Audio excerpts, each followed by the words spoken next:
This week we're returning to the Mahjong genre for WonderSwan's third Mahjong game thus far, Pro Mahjong Kiwame by Athena. It was released on October 7th, 1999. Athena is a little Tokyo-based game development shop that was founded in 1987. You may know them from their work on the Famicom puzzle game Wits, or from their shmup creation kit series Desaimon. Aside from that, the bulk of their business revolved around the production of Mahjong video games for both the Kiwame series and licensed games for the Mahjong manga Tetsuya Jansei to Yobareta Otoko, which ran from 1997 to 2005. Sadly, Athena went bankrupt in December of 2013. Athena had expected to give the Kiwame series one last entry on the PlayStation 3, called Kiwame Final, but unfortunately the game never made it to release.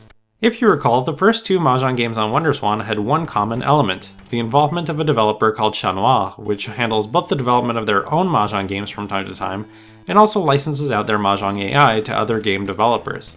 Mahjong Toryumon was developed by Sammy but featured Chat Noir's AI, and Nihon Pro Mahjong Konin Renmei Tetsuman was developed by Chat Noir themselves. This made the primary difference between those two titles the way in which they presented the game's interface. Toryumon released on an older style frequently used on lower resolution home consoles, and Tetsuman presented things in a more modern fashion. But underneath it all, it was more or less the same AI controlling your opponents. Chat Noir did feel confident enough in their AI to license it out to other companies, but I wouldn't describe their routines as anything other than just serviceable. Athena's Kiwame series, on the other hand, pushed Mahjong AI to the next level. The Kiwame series licenses the likenesses of professional Mahjong players and then builds individualized AI profiles that try to mimic each player's playstyle. This can make the series absolutely brutal for beginners, but intermediate to advanced Mahjong players swear by the series just because of the level of challenge and realism that it presented compared to every other title at the time.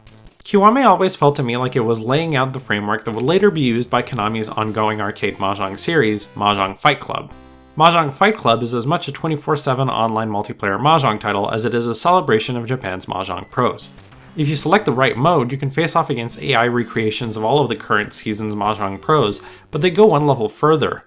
Professional players all have official accounts in-game, and whether you matchmake with them through luck or via occasional matchmaking events, you can play against the actual human player from across the country.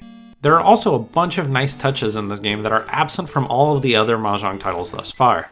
Between each round, you can put the game on hold and save, meaning that it's much more adaptable to the realities of playing on a handheld than any other game. There is a Yaku directory which lists all of the possible winning hands, which you can bring up by pressing the down directional button at any time during a game. This is great if you're learning or going for a tricky hand you've misremembered the specifics of.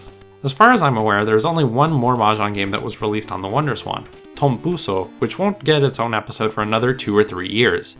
But right now anyway, Kiwame is the undisputed king of Mahjong games on the WonderSwan. The game's biggest weakness is that the tiles are narrower than the competition's, making it tricky to make out discarded tiles.